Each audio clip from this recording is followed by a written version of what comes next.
Welcome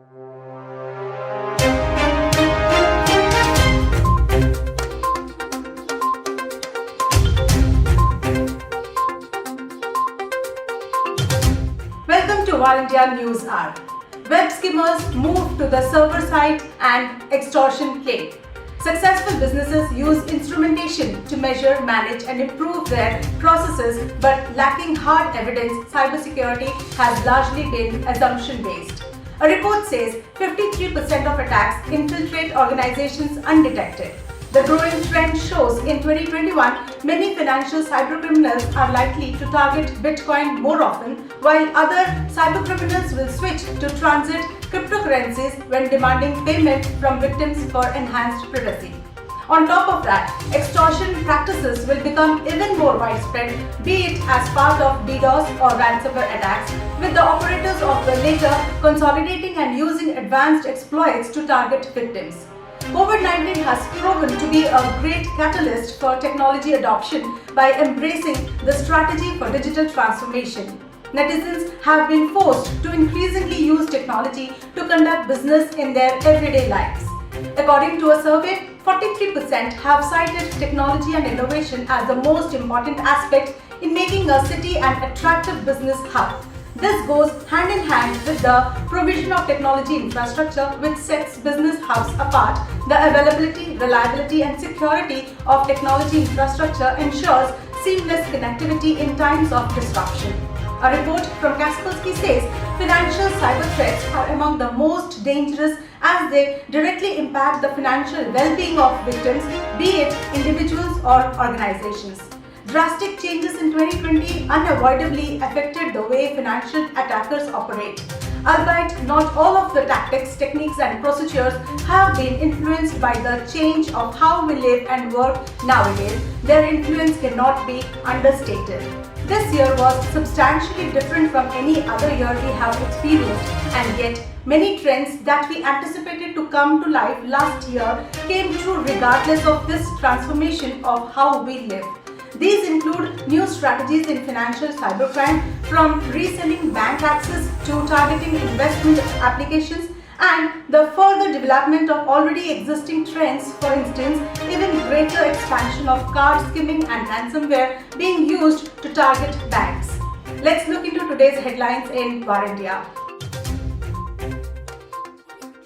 Wipro wins multi-year contract from Verifone.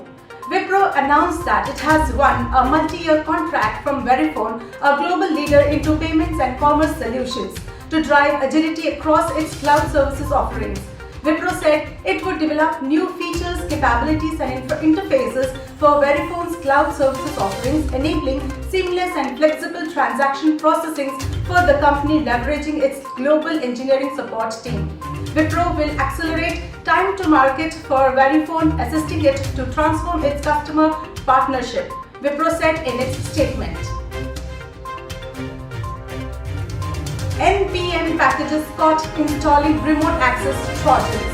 NPM repository for JavaScript libraries removed 2 NPM packages recently for containing malicious code that installed a remote access trojan, that is RAT, on the computers of developers working on JavaScript projects, where the both were created by the same author and described themselves as tools to help developers work with JSON files typically generated by database applications, and the 2 packages contained a malicious script that executed after web developers imported and installed any of the 2 malicious libraries. Entity weighs up to $19 billion bond offering for Docomo acquisition.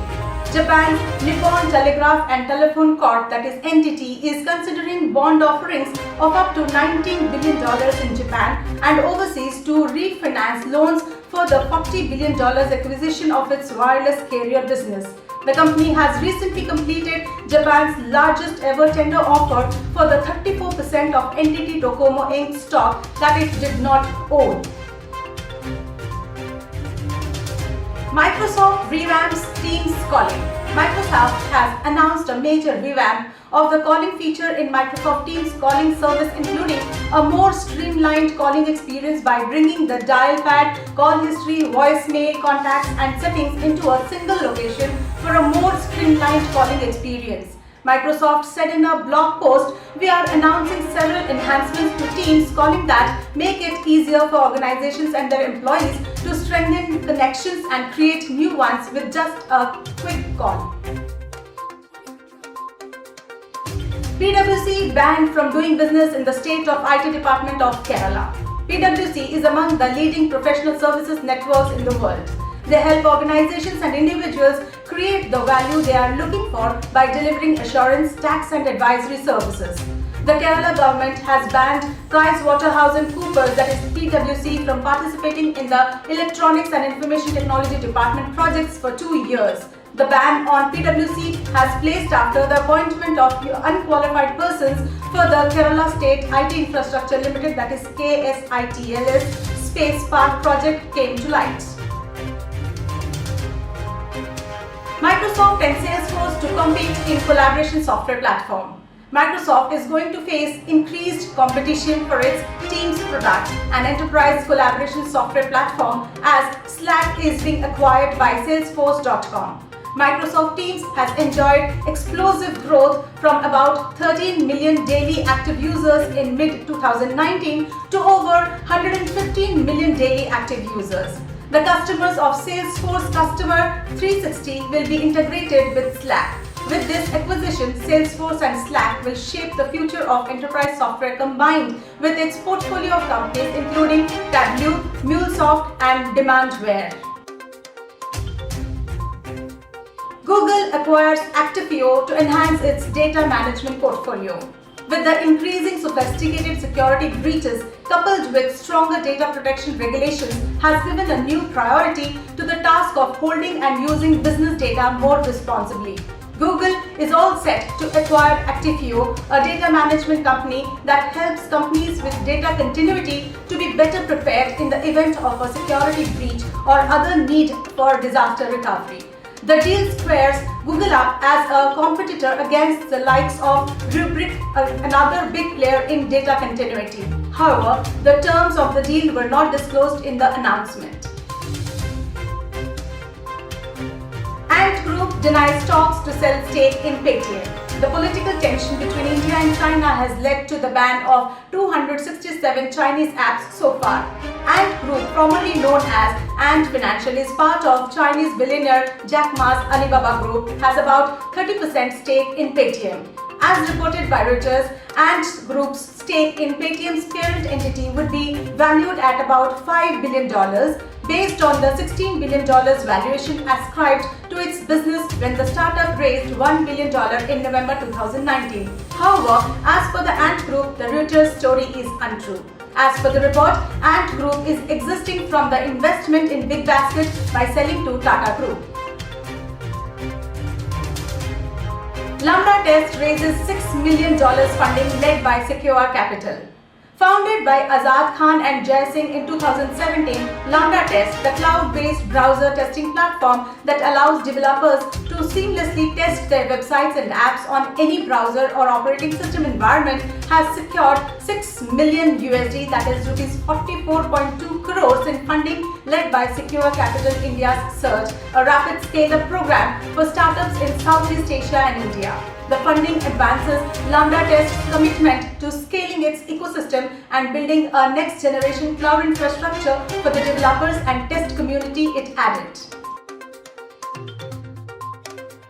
Kapil Madan resumes Spark Minda as CISO. Kapil Madan has joined Minda Group as Chief Information Security Officer. He will be based out of Gurugram and report to Ashok Jade, Group Chief Information and Technology Officer. Spark Minda has more than 17,000 workforce and strong presence in the global automotive industry that caters to passenger vehicle, commercial vehicle, motorcycle, scooter and off-road vehicle manufacturing and Tier 1 manufacturers in India with presence in Indonesia, Vietnam, Uzbekistan, USA and Japan. To conclude, we have seen there are various security companies who are talking about zero-day exploits used by ransomware gangs. On top of that, ransomware groups who managed to accumulate funds as a result of the number of successful attacks in 2020 will start using zero-day exploits, that is vulnerabilities that have not yet been found by developers, as well as end-days exploits to scale and increase the effectiveness of their attacks. A newer segment that will be the growth engine will be the Bitcoin theft to become more attractive as many nations plummet into poverty as a result of the pandemic. With economies crashing down and local currencies dropping, more people may become involved in cybercrime, leading to more cases. As Kaspersky researchers anticipate, due to the weakness of the local currencies, more people may focus on fraud that demands Bitcoin as well as Bitcoin theft. Going forward, video surveillance, closed-circuit TV and IP camera systems become virtual, omnipresent and indispensable for many organizations, businesses and users. The main purpose is to provide physical security, increase safety and prevent crime. IP home security cameras are interconnected security cameras that can be installed in people's homes and remotely monitored via the web. These cameras are growing in popularity and the global market is expected to reach $1.3 billion by 2023. Attackers are exploiting the video surveillance systems, that is VSS vulnerabilities, to blackmail users and companies by DOS attacks, by injecting forged video streams and by eavesdropping private video data even without physical access to the systems. So beware and stay safe from all the adversaries. With this, let's wind up for the day. Please like, share, comment and subscribe to War India News Magazine. You can also download the War India app from Google Play Store for the latest news and updates. Stay tuned. Thank you.